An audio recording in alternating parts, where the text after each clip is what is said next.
from CPRE and the CPRE Knowledge Hub. This is Research Minutes, a weekly look at new and important research in education. Today, we look at nudging and the use of artificially intelligent chatbots to engage and support students enrolled in college. If we sent messages to students about the need to refile their FAFSA, or if we messaged to students about their need to register on time, we saw that those kinds of messages had large positive effects on student actions. We welcome the University of Pittsburgh's Lindsay, co-author of a study examining a unique data systems-based chatbot at Georgia State University. Paige discusses the conditions under which the chatbot is most effective. I found that nudging is very successful when, in particular, we are writing to students to encourage them to handle discrete, well-defined, time-sensitive tasks. And some implications for higher education officials attempting to engage with students in the wake of the COVID-19 pandemic. In this moment, I think that text messaging and chatbot technology can be particularly useful as an additional channel for reaching students. That's right now on Research Minutes.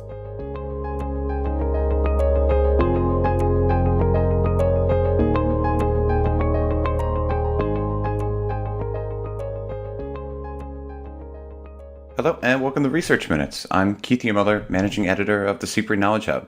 Today we have the pleasure of speaking with Lindsay Page. She's an Associate Professor of Research Methodology at the University of Pittsburgh School of Education. Welcome back to the podcast, Lindsay. Thanks so much for having me. So today we're discussing your recent working paper, which was co-authored by Jonna Lee and Hunter Gelbach, titled Conditions Under Which College Students Can Be Responsive to Nudging. It centers on a unique program offered to undergraduate students at Georgia State University in the 2018-2019 school year, and it may have some implications for higher education in the wake of the COVID-19 pandemic. But to start, could you just give us a little bit of background? What are chatbots, and what did we know about them prior to your work in this study?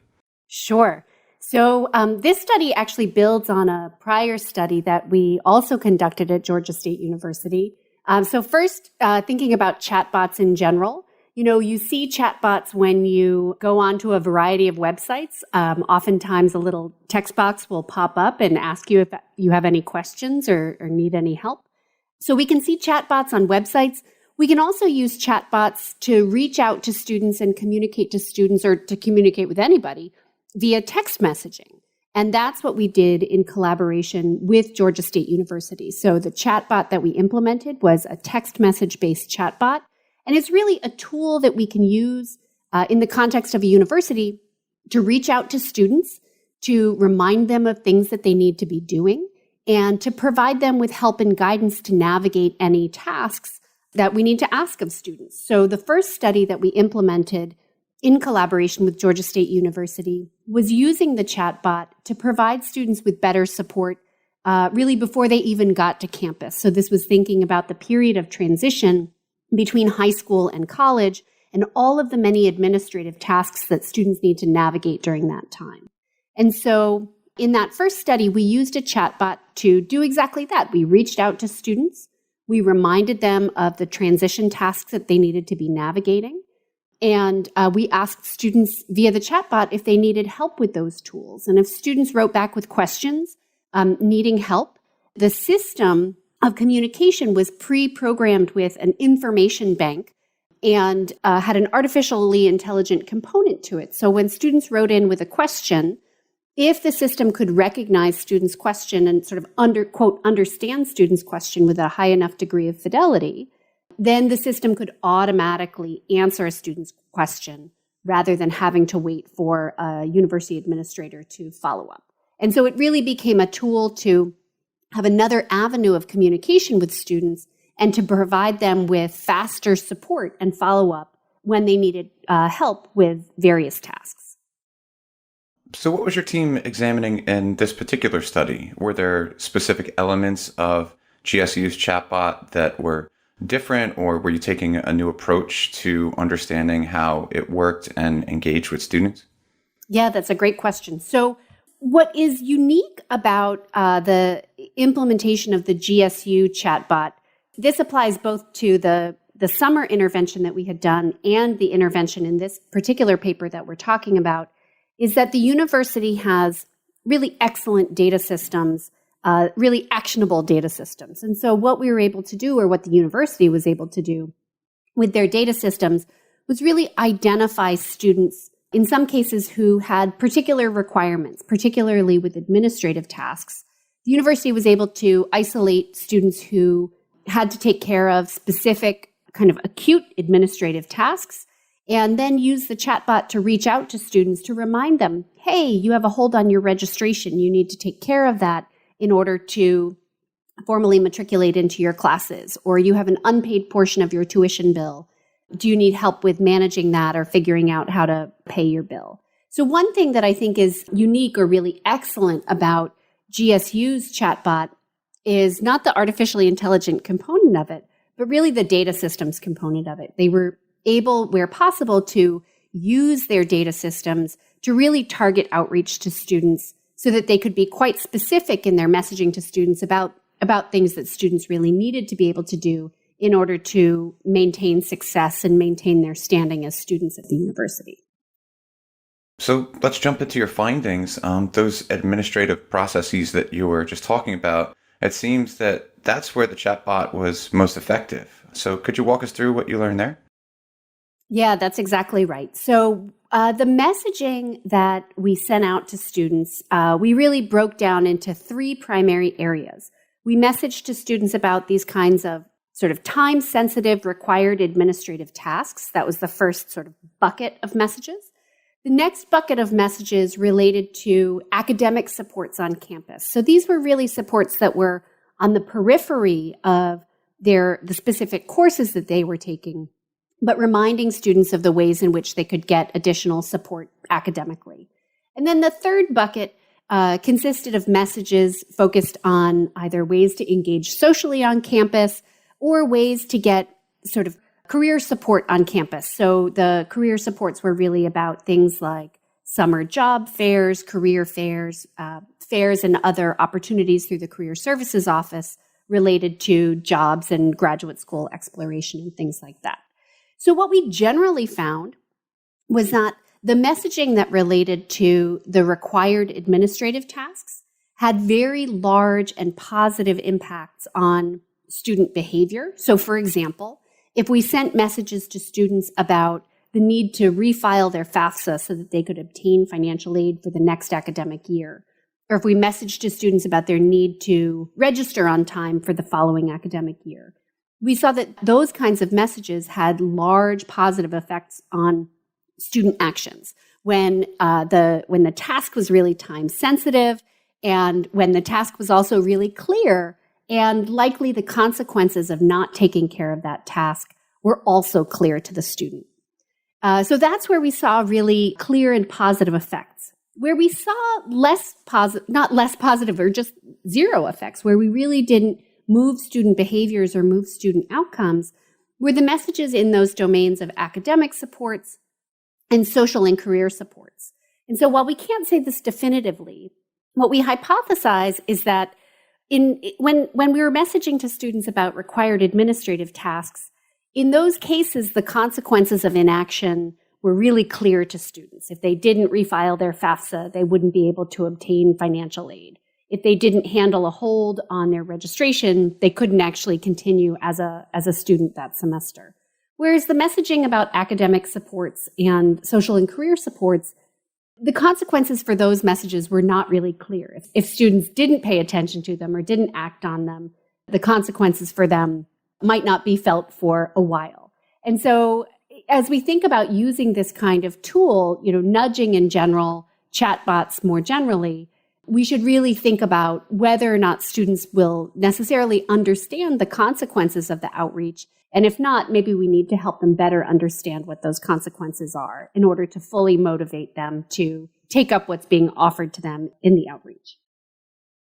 Some researchers have found that nudging, like the kind GSU was using with their chatbot here, is difficult to effectively scale to larger bodies of students. Following your work on this study, would you say that you agree, or are there elements or approaches that other institutions might be able to adopt or learn from?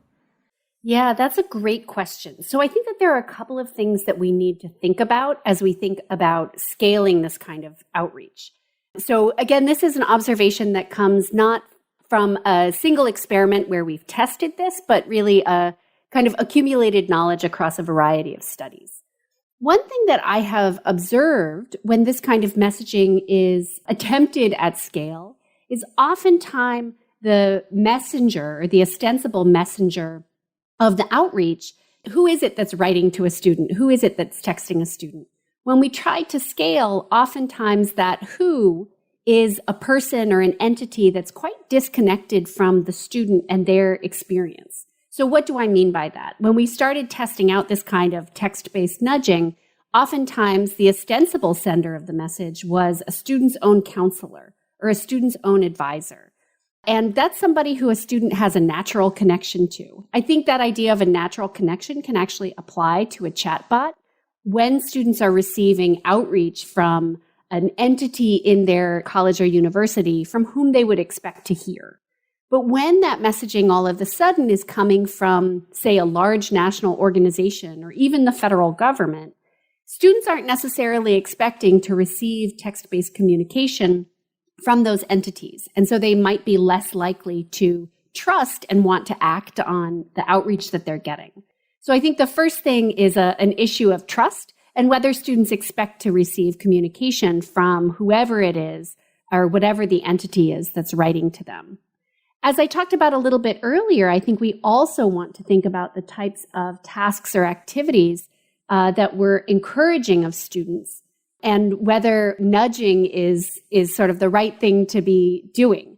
Phil Oriopoulos, who has also done great work in this area, would say, in some domains, if we're looking to encourage student behavior or action, maybe they need something more like a shove rather than a nudge. And so in the work that I have done, I found that nudging is very successful when, in particular, we are writing to students to encourage them to handle discrete, well-defined, time-sensitive tasks. But if we're looking to support students to, engage in things in the long run, really change their behaviors, study patterns, and routines, maybe these kinds of simple light touch reminders are not enough. This obviously wasn't a consideration during your study, but given the abrupt transition to remote learning we've seen at colleges and universities across the country this year, I'm curious if you think this kind of approach to nudging might hold some promise for student outreach as we move throughout the school year. Yeah, I definitely do. So I think the thing that I would say is, as we're moving to massive remote learning for lots of students who otherwise would have chosen to be in person, not just nudging, but I think using text messaging as an additional channel of communication, just to have another way to communicate with students and for students to communicate back to their institutions, I think is really, really helpful. I think the other thing that I would say, and that Georgia State University really appreciated about using this tool, particularly when universities had to rapidly change direction, have students very quickly move out of on-campus housing and so forth, the university found that the chatbot and text message communication was just an excellent way to communicate with students and make sure that their message was heard immediately. Of course, this might be an in-the-moment kind of thing, a few months or years from now. Text messaging or the channel of text messaging for communication may become saturated, just like email has gotten saturated. So that's something that we should look out for. But particularly in this moment, I think that text messaging and chatbot technology can be particularly useful as an additional channel for reaching students.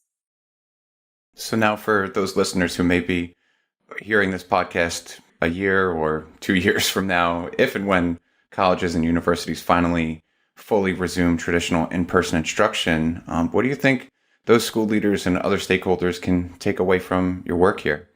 Yeah.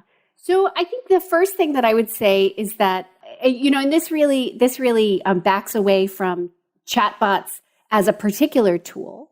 But I think one key lesson from really this whole body of work is that students can really benefit from proactive outreach, proactive reminders about tasks that they need to be taking care of. And when the consequences of those tasks or consequences of ignoring those tasks is clear, being proactive in reminding students about the things that they need to be doing can be really, really beneficial for students. They can use help and support in that way. I think that we still have a lot to learn about the ways that we can use these kinds of tools to support students in really their core academic functions. So, I would, as a researcher, I would want to encourage school leaders and stakeholders to be engaged in that kind of exploration. But, in general, chatbots can be a very useful tool for communicating with students essentially where they are. Students spend a lot of time communicating via text. And so there's nothing to say that colleges and universities shouldn't meet them in that place.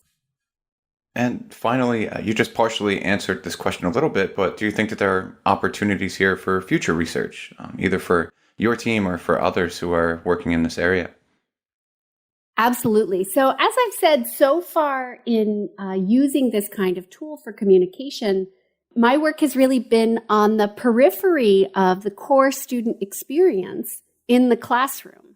And so what I'm really interested in exploring is whether this kind of proactive communication tool, an additional channel of communication, can be helpful in supporting students in their core academic work.